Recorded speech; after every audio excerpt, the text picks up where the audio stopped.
Hello everyone. Today we'll have a look at how Flat Slab and Raft Foundation could be designed using midas Gen.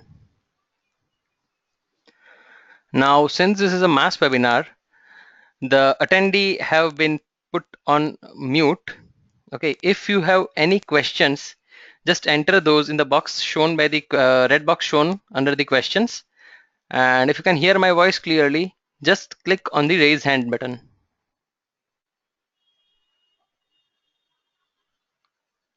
Okay, I have enough raised hands, so I'll begin with today's presentation.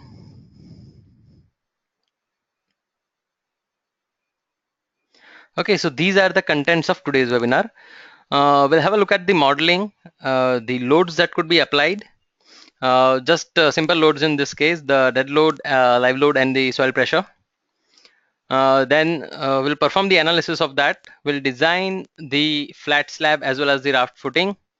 And towards the end, I'll generate a dynamic report, and then we could have a Q&A session. Okay, so these are the available design codes, but today we would be focusing on raft design and slab design using IS codes. So for flat slab, what we would be doing is we would be designing, modeling this kind of flat slab today. We'll see the automesh feature and we'll create the domains. We'll also have a look at why these domain creations is necessary. Similarly, automeshing and domains would be generated for the raft footing. The difference between raft footing and flat slab design would be the soil springs that would be have to be defined for the raft foundation. Okay, so now we'll start with slab flexural modeling and design.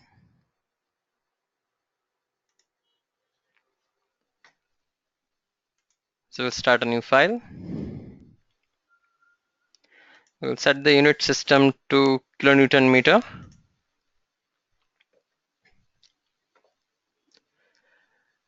Today we would be using the grid lines to generate our model. So first of all, I'll just create a grid line. Give your system a name.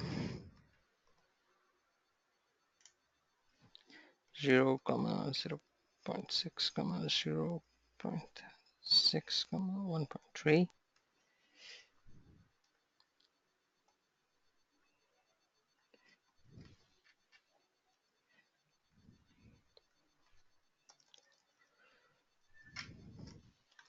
So this would be the grid spacing. The spacing is relative, mind it, not absolute.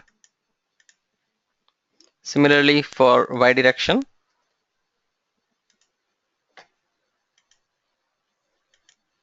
Okay, so now the grid line is made. So we'll just generate the nodes for the columns. So we'll go to nodes and elements, create nodes. The snap to grid is on, that could be activated from over here.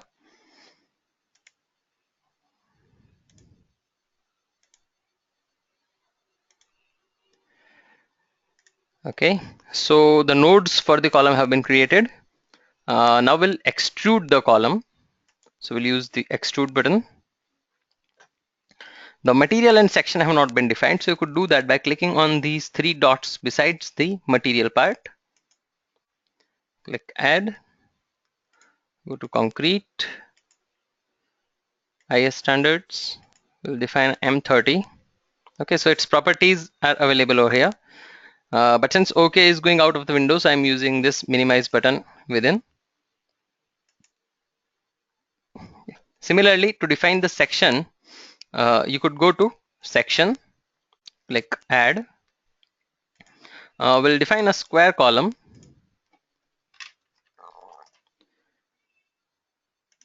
Say 0.5 meter by 0.5 meter. Okay, close. And we'll save this model for once.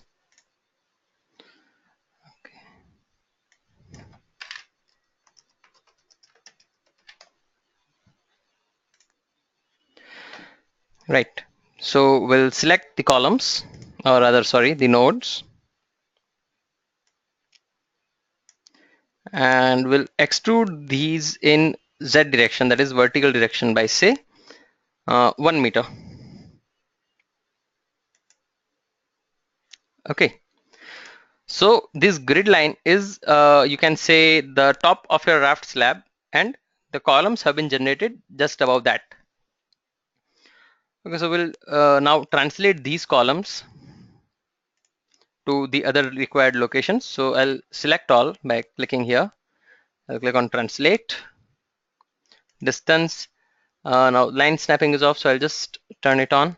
Now this particular window over here, it is interactive. So if I'm moving my cursor accordingly, the points are also changing.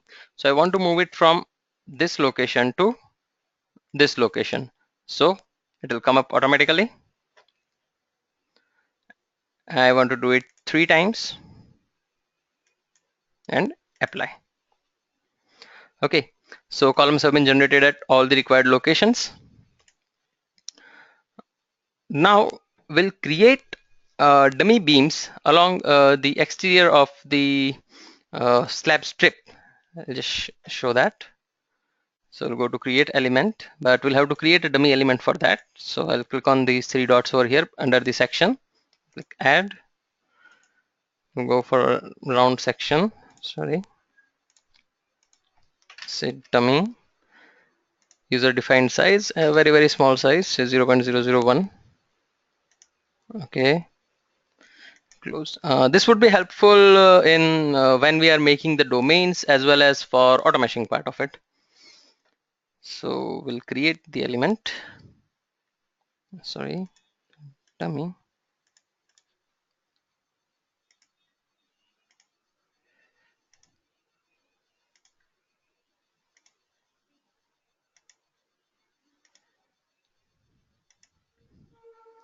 Okay, again we'll use the translate function to generate these at all the dotted line locations.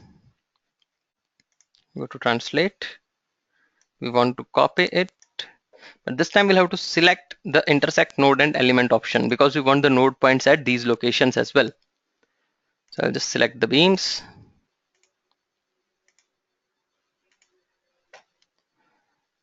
the direction again like before, and I want it again 3 times. Okay, similarly in the other direction.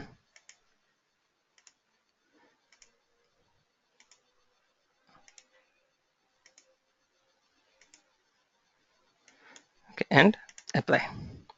Okay, so now I'll just switch off the grid lines. So yeah, this is how it is generated. It has been generated at the base, or rather at the raft footing location. Okay, so now we'll create the raft footing. So to do that, we just have to click on auto mesh. Now all the nodes in this raft footing location will have to be selected. So we'll go for select by plane. It's an XY plane, so I'll select XY over here and I click at one of the location and the entire plane would be selected. Okay, I want quadrilateral plus triangular meshes. Mesh size, let us give it as 0.25.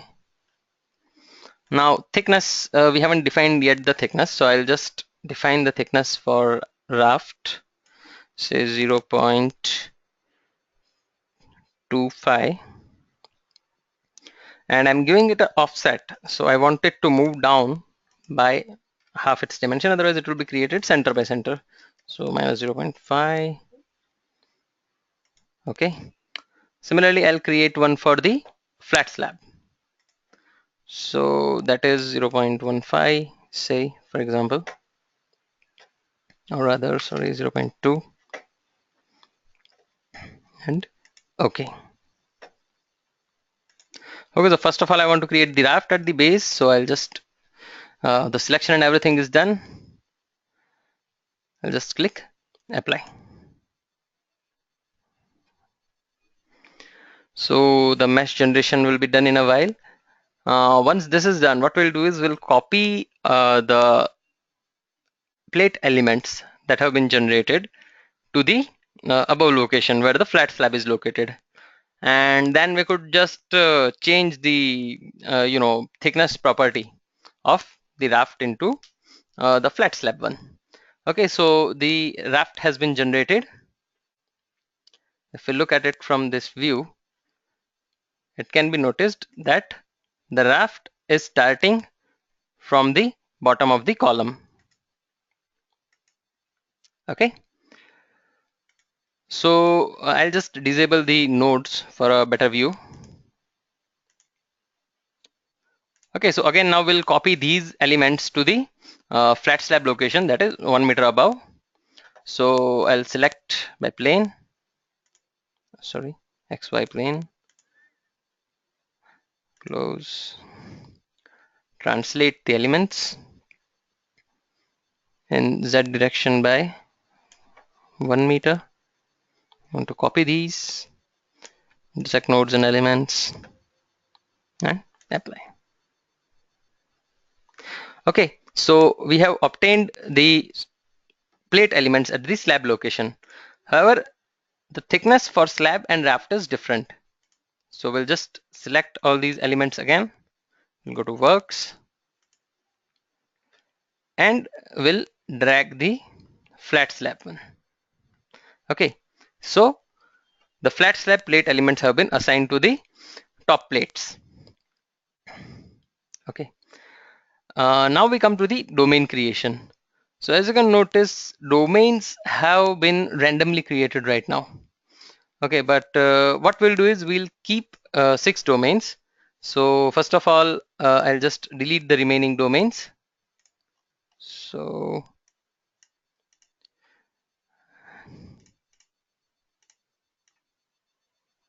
there is no specific reason to keep 1, 2, and 3, but I'm kind of used to that part. So this is a creature of hobby. Okay, so all the flat slab parts, I'm putting it in my first domain, and all the raft part, I am keeping it in my fourth domain. Okay, so now you can see 2, 3 as well as 5, 6 have 0 elements. Now I'll beginning creating the domains. So I'll start with the flat slab part. Okay, now I said that beam elements would be required in this. Why I said that? Right now all you can see is all the plates and columns are there, but if I want to divide it by the column strip and the remaining part of the strip, so to do that, once I double click on the beams, so now I can clearly view what is what. Okay, so right now all the plates are in the first domain. Okay, so I'll select the place in between the columns. So these are those elements.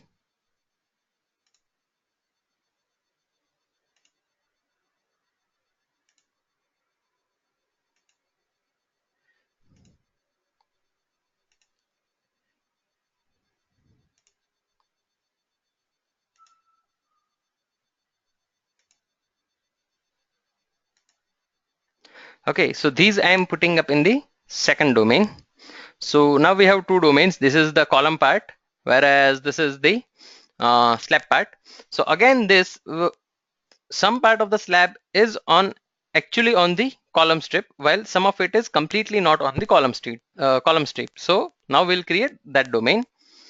So to do that, again I'll just activate the beams and I'll select the particular elements.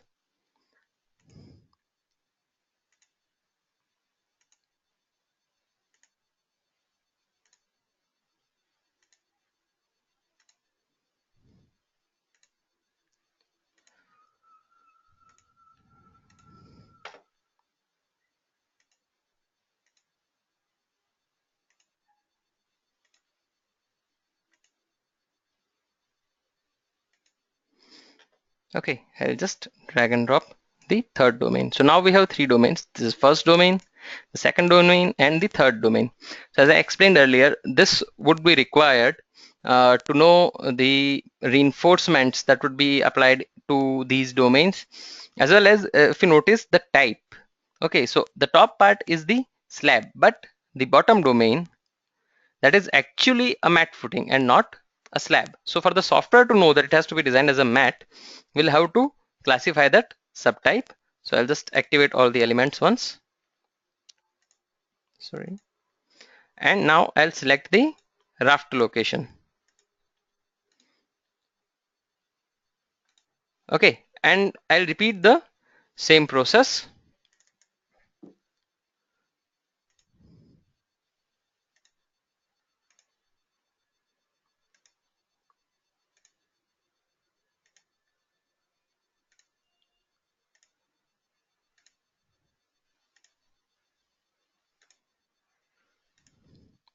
Okay, so this is going to be in my second domain.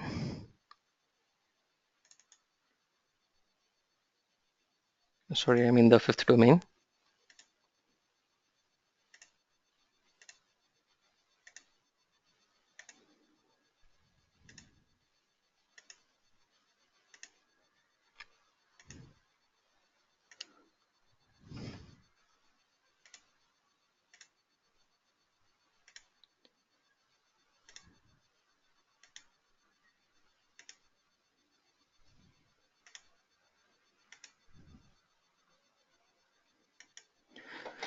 And this would be in the sixth domain. Okay, so the domains have been made for the raft as well as the slab, but these domains would have to be modified. So to do that, you can go to properties and change this type over here to mat. Click on modify. Okay, so now this type over here has come to mat. Similarly for the other two domains, just mat modify and mat, and once again modify. Okay, so the required domains have been created. Now for the mat footing, obviously when we are going for mat, we'll have to model the soil below that, right? So we would know the subgrade modulus of reaction for the soil. So we can simply assign the springs for that. So we'll just select all the activated elements. So all the raft elements have been selected. We'll go to boundary and we want to give the surface spring because, well, plates are a surface. So we'll click on surface. We want to give the point springs. It's a planar type. We are giving the linear springs. So raft basically, since we are giving only the vertical loads, the lateral movement would not be there. But for stability purpose, we have to give some nominal value for subgrade modulus of reaction. So we'll just give kx and ky as 100 kN per cubic meter, while kz will give as say 15,000 kilonewton per cubic meter. Okay, and click apply. Okay, so the soil springs have been applied to all the node locations. Now mandate you just have to give the kz, that is the subgrade modulus of reaction. From this, what the software will do is it will calculate the stiffness that needs to be applied at all the locations, and it will automatically assign the spring, because the stiffness which would be assigned for the edge and corner nodes would be less as compared to what is assigned to the central nodes. So all of that happens internally. Okay, so these have been assigned. I'll just once again go to the initial view and deactivate the nodes. Okay, so now for the loads which would be acting. So first of all, we'll create the load cases. So self weight. That's gonna be that load.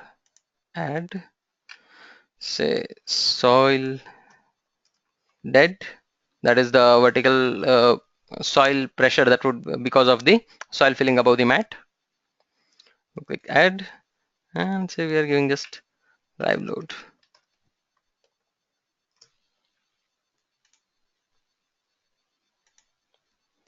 And okay, so the load cases have been generated. So to assign the self weight, we'll just go to self weight. We'll give z direction as -1. Add. So with this, the self weight for the entire structure has been auto calculated. Then the dead load as well as the live load as well as the soil pressure load would be applied as pressure loads. Okay, so we'll select the soil dead load. So first of all, we'll select all the raft elements and say we are giving it as minus 20 kilonewton per square meter.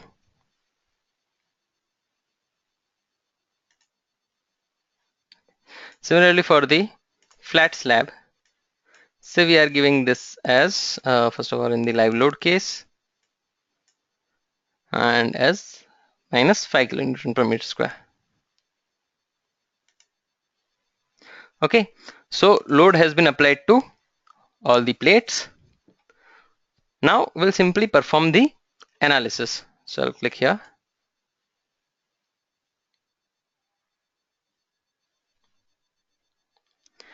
As you can see quickly, the entire analysis part is over. So we'll go to results, deformations, displacement contour. We'll just check.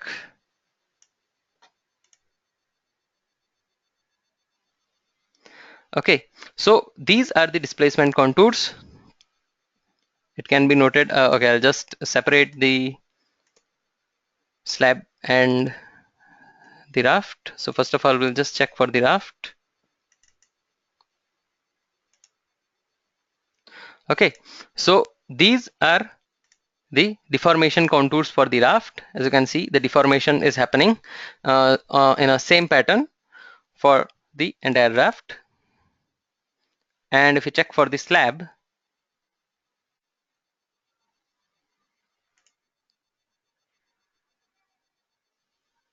then similarly, this is the deformation pattern for the slab. If you want to check the values, I'll just activate all. Go to deformation, deformed shape.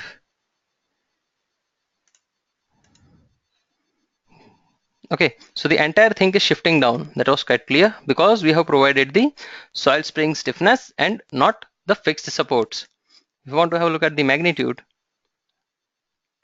we have provided high loads. So it is deforming by almost 1 meter because the spring stiffness is considered were less. Okay, but the stability of the structure has been maintained.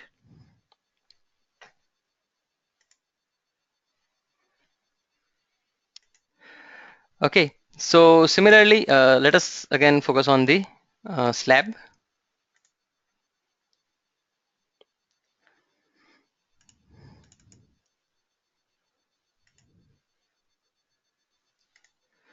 Okay, so say for the slab, if you want to check the bending moment at certain locations, you can go for plate forces and moments. I will consider the average nodal forces. Now this mx, my, mxx, myy, mxy, these are your plate forces, plate moment components. To check exactly what these mean, you could just click on the help button over here and under results, forces, plate forces and moments,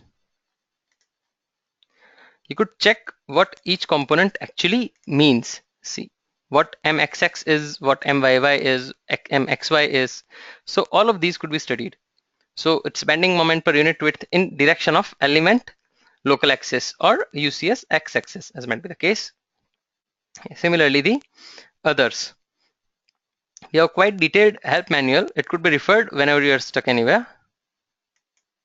Okay, so if I want to check mxx, I'll just check the contours. So this is how it is happening.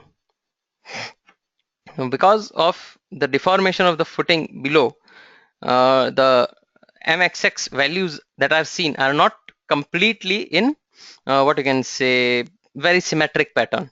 If you want to do that, you could consider the fixed footings, and these patterns, moment patterns, would be symmetric. Similarly, you could check MYY. Okay, if you want to check their magnitude, you could go to legends and check the magnitudes over here. Okay, these are quite low in magnitude. Oh, sorry, the units are different. Okay, yeah. So in kilonewton and meter, now these have been updated. Okay, so if you want to see the cutting diagrams, sorry, I forgot to show that. Then you could just click on this cutting diagram over here. You can add a cutting line, say at this location, add. Similarly, you could add one in this direction and click add. We'll just reverse it. We don't want to see the value output, and we'll say apply. Okay, so the cutting lines are visible.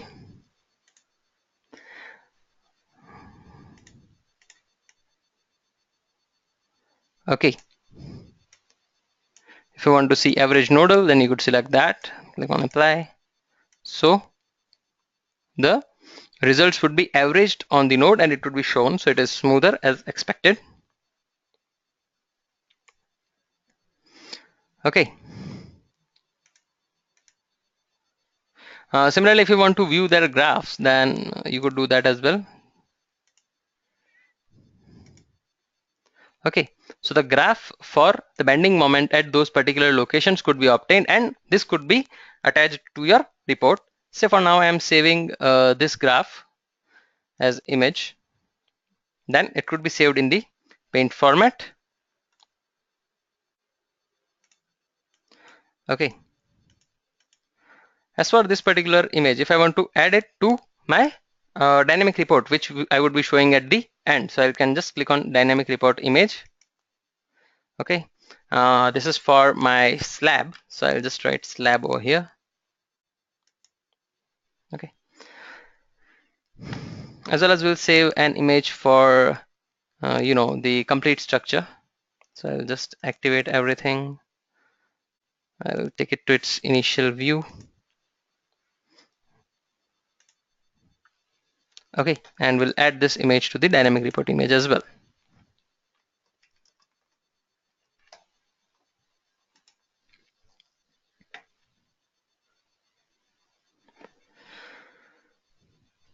Okay, so this is how the results could be viewed at different locations. Similarly, if you want to view the result tables, you could go to result tables, plate, forces and moments. Similarly, you could even view the reactions, but in this case, since these are springs, it would be a big table.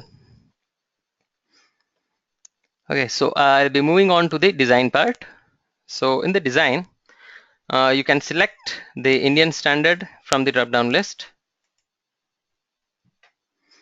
Okay, from the RC design, we'll first of all specify the design code. Now over here, it is mentioned what the factor of safety for soil is required and what is the modulus of the subgrade reaction. So this would be the subgrade reaction modulus, which would be used for the design part.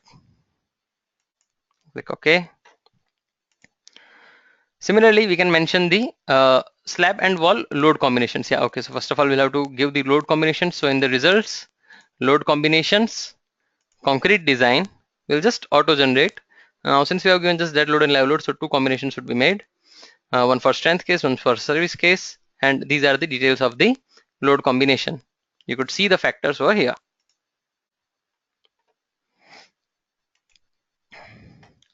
Okay, so in the design, yeah, over here we'll first of all add or rather modify the concrete material. So here we'll just consider the rebars. So we are gonna consider Fe415. So I'll just modify the material. So the load combinations under slab wall load combination. Now over here, these the two that we have created would be considered for strength serviceability deflection check. Okay, in this case the load combinations are too few, but say you have a large number of load combinations and you want to choose for which combinations you want to design, then you could make that selection over here. Okay, once that is done, come to the design criteria for rebar. So it has to be followed one after the other. Okay, so over here, this basic rebar for slab and mat. So if you want a specific minimum that these rebar should be provided, then you could give this basic rebar for slab and mat. But in this case, we'll allow the software to choose which rebar it wants to give. So we can select the rebar. So for slab design, so these are the available options from which P10, that is 5, 10 and 5, 12 have been selected. Okay, and the spacing have been selected as 100, 150, 200, 300 and so on. Similarly, the cover to these rebars could be mentioned over here. So for the slab, we'll keep the cover as 0.025, that is 25 mm. At the, from the exterior face of the slab to the rebar location in direction 1 as well as in direction 2. Sorry, I added one more zero. For the mat, now I'm changing the rebars that have been kept. I'm restricting myself to 12 and even 10, say. Okay, and the spacing have been kept at 100 and 200. Let us keep it at that. The cover would be 0.05 in this case.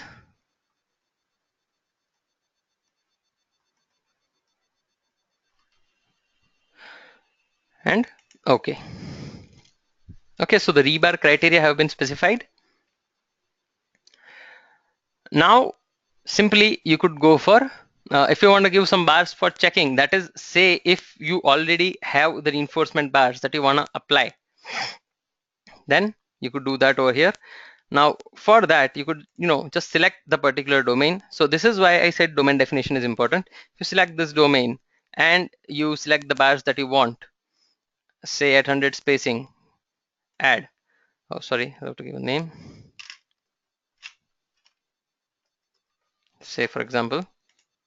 Okay, so now I have given rebar for this domain. Similarly, if I want to add rebar, so I'll just select the other domain and I'll add the rebar for that. Moreover, these have to be provided in top first direction, bottom first direction, top second direction and bottom second direction. What these directions mean is mentioned in the guide diagram given at the side. Okay, so this way you could add rebar for different domains and you could check whether it is sufficient or not. Today we would be focusing on the design part. So we'll go for slab flexural design. Okay, I'll just select all the elements, average nodal, and both the faces. Let us check what rebars the software is suggesting, and we'll click apply.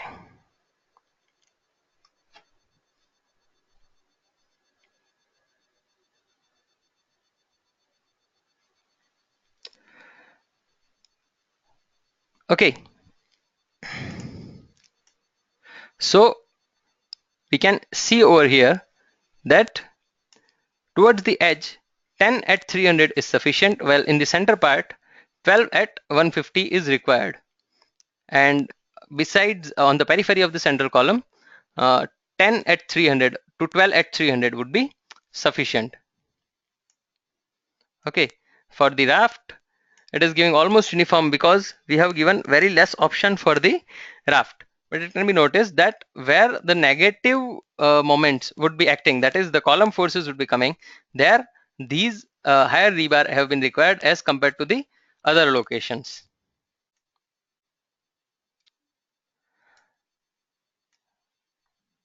Okay, so if you want to view, if you want to rather update this rebar to your existing plate elements, plate domains, then what will happen is if you find this sufficient, you can update it. And if you want to modify the rebars somewhere, then you could go to slab flexural checking, modify the rebars there. Let us say if I update. Okay, if you go to slab flexural checking, sorry.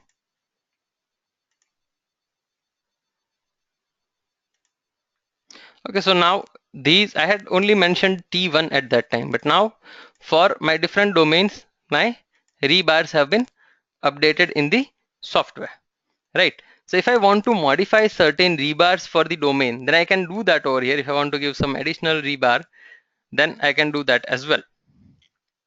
Okay, and then it could be checked by using this slab flexural checking option, right? So in this way, you could design the raft as well as the flat slab. Now coming to the next part, that is the dynamic report. So you could go to tools and click on the dynamic report generator over here. I'll open a new document, a new Word document within the software itself. Now, whatever report you want to generate, you could simply give your own write-up over here. Say I'm giving here flat slab and raft webinar, uh, raft 0.25 meter, slab 0.2 meter. Okay, so I can enter any data I want. And after that, if I want to insert the image, then I have given the full structure image right over here, right? So I could just drag and drop it over here. So this image that I had actually saved would be updated in the report. Similarly, if I want to give an image for slab check, or rather slab result, I'll just write slab result. I can drag and drop this particular image. Okay, so it is showing the bending moments. If I want to take certain section properties, say column section property, then that too could be added. Okay, so these are the section properties for the column. This is the shape and area, size, everything is mentioned. Okay, so this is how you could just simply drag and drop and generate your entire report. If you want to add certain theory to that, then that is also possible. But as it generally happens in our field, once the report has been generated, we are usually asked to make certain modifications on the client's whim. So the entire work in generating the report would have been wasted.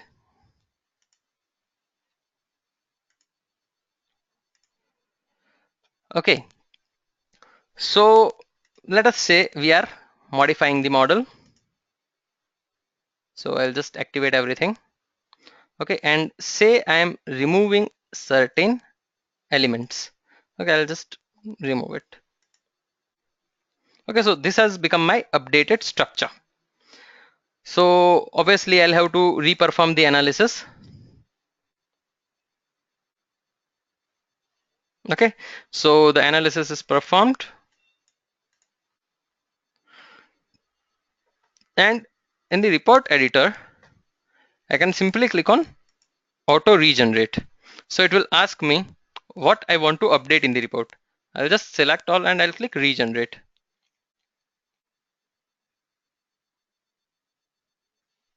Okay, so with that, my images would be modified, my results would be modified, even the section properties. However, we haven't changed it this time, so it will remain the same.